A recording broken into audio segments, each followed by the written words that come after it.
dispatch received a call, and deputies did respond to the scene. They found a door on the northwest side of the building that had been forced open. They also discovered a security camera at the location that had been shot. Our crime scene investigators were called to the scene. Both digital and ballistic evidence was recovered that day. The second incident took place on Friday, May the 2nd. Our dispatch center received a call about a vehicle parked in the middle of the road in the 3000 block of Riverside Road. Deputies responded and discovered Larisha Thompson was deceased from an apparent gunshot wound. Crime scene investigators again responded and collected ballistic evidence from the scene, along with digital evidence and surveillance evidence from the surrounding area.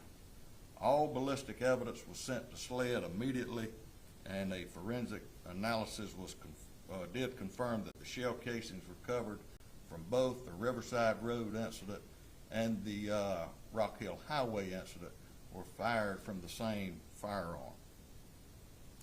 Through the course of the investigation, our team identified Asiel Torres Chirinos, age 21, as being present at both crime scenes. On Thursday morning, our SWAT team, along with investigators, executed a search warrant at his residence, took him into custody, and during the search also located a 9mm handgun. The handgun was also sent to SLED, and it was confirmed to be the weapon used at both crime scenes. As the investigation progressed, there was 5 additional suspects identified, located, brought to the sheriff's office for questioning, and it was determined that all 6 of these individuals were involved in the burglary and the murder of Miss Thompson. The charges on these individuals are murder, attempted armed robbery, and burglary. Torres Chirinos is believed to be the shooter in both incidents, and he's also charged with 2 counts of possession of a firearm during the commission of a violent crime and possession of a firearm by an unlawful alien. Working closely with the federal immigration authorities, a detainer has been placed on all 6 of these individuals if for some reason they are let out of state custody. In closing, let me say 2 things. I can't tell you how proud I am of the investigative work done by our team. All of these agencies represented up here today work closely together every day, and this case was resolved very quickly, and I'm just so proud of the work they did. Our investigators showed tremendous dedication, followed every lead out, and refused to stop till all 6 of these individuals were taken into custody and charges brought against each one of them. It was a true team effort, and our community is a much safer place today because these 6 individuals are off the street. Lastly, we have 6 individuals in our community for number 1 that wasn't supposed to be here, and 2 took the life of an innocent lady, was out here trying to get something for nothing. People like this have no place in our society, and we will do everything in our power to make sure the full weight of the law is brought down on these 6 individuals. Again, thank y'all for being here. Thank the team for the hard work they did in this case. Appreciate the partnerships we have with the solicitor in the coroner's office. And solicitor, do you want to say a few words? Just want to thank these guys for what they do. Just amazing the work and the technology that goes into solving these cases. I think, working with this task force, with my staff and the sheriff's staff, city staff, I think probably just a few years ago, we probably wouldn't have had this crime solved so soon. So hats off to these guys. The individuals that were arrested, you had 3 adults, one 17, one 18, one 21. Their pictures will be up here on the screen, and the 3 juveniles. You had one 13, one 14, and the other 15. They're being housed at the Department of Juvenile Justice in Columbia. Now, I'll be glad to answer any questions if you have any questions.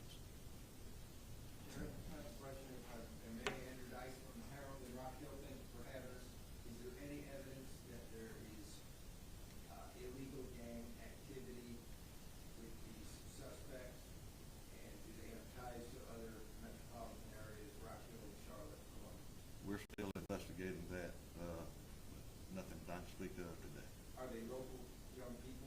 They are. Were they living in Lancaster? Living in Lancaster, yes, sir. But they were all in the country, at least believed to be unlawfully? Absolutely.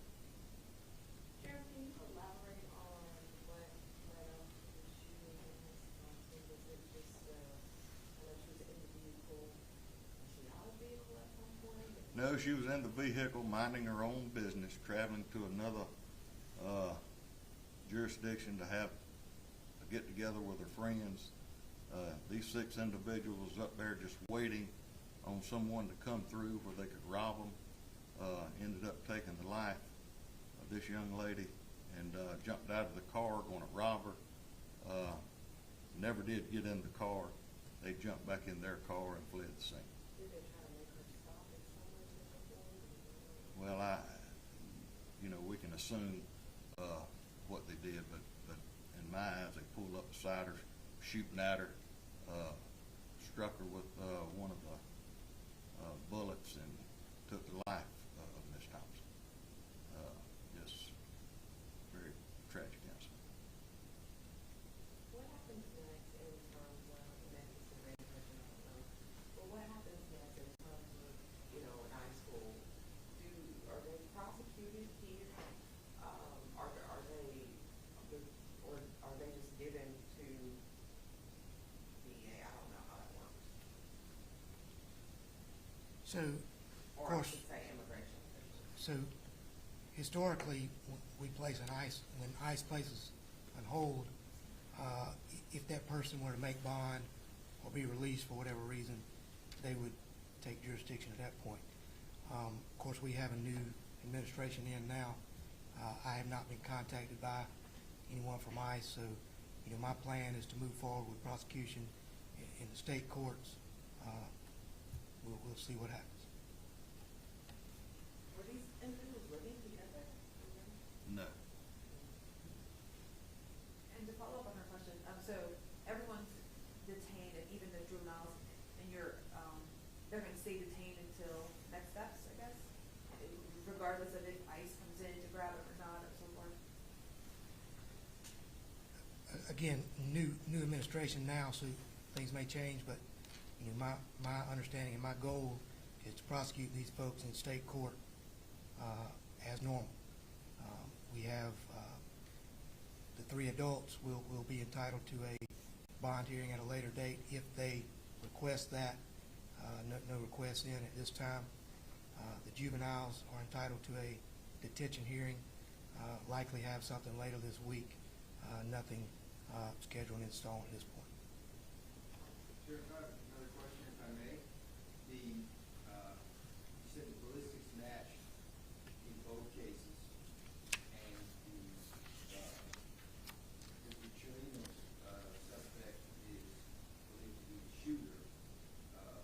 Has the weapon been recovered, A, and B, have you been able to trace where it came from? The weapon has been recovered. It was located during the search warrant at his residence, and there's a trace being done now on the firearm to see where it came from. And forgive me, he's an adult, right? So he, Yes, sir. but as a person without documentation, would he have the legal ability or capability of purchasing or owning a firearm in South Carolina? No, sir. So a person who is not, just again, I'm not trying to get full, but a person who does not have legal standing to be in the country does not have the right to own a firearm, right? Absolutely not.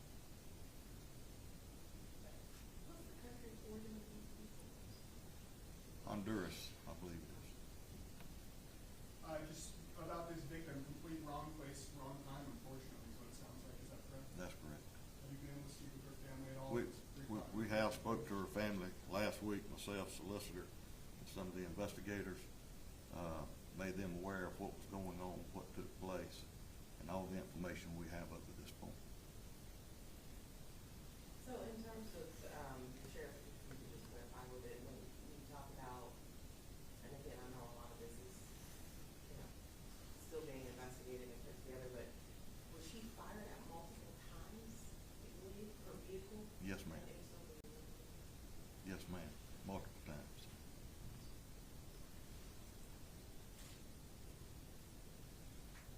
Anybody else? Yes, And ma'am. how many weapons were recovered? Just the one? Just one. The juveniles, were they family members, or were they just? Well, they live with family members, but they were all together that night, just then. Is there any reason to believe that they're related to each other, the six persons? Not that I'm aware of. The only relation would be their country of origin and their being together. That's involved. That's correct, yes, sir. And all six of them were in one car? Yes, ma'am.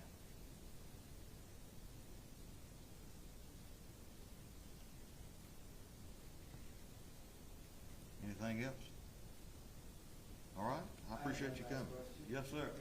All right. This is for the solicitor Minnie.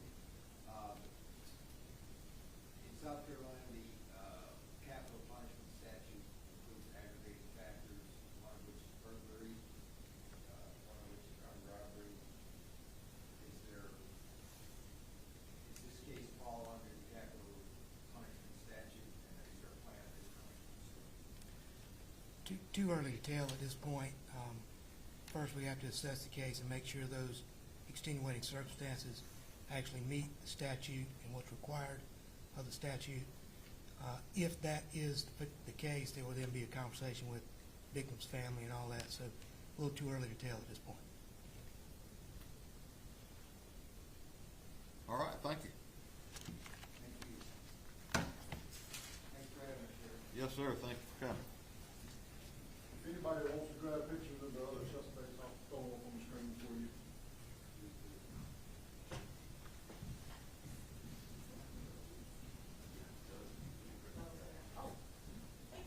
No, Oh, I thought you were giving it.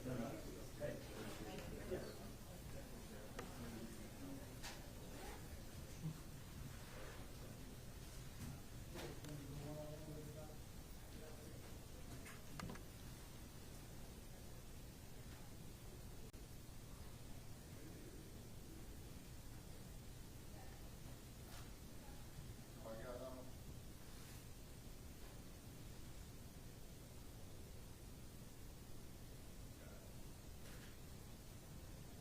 and that's your 3 adults. I have pictures of the juvenile. Can you get the first one more time? Yes, sir. Yeah, we'll just cycle through them.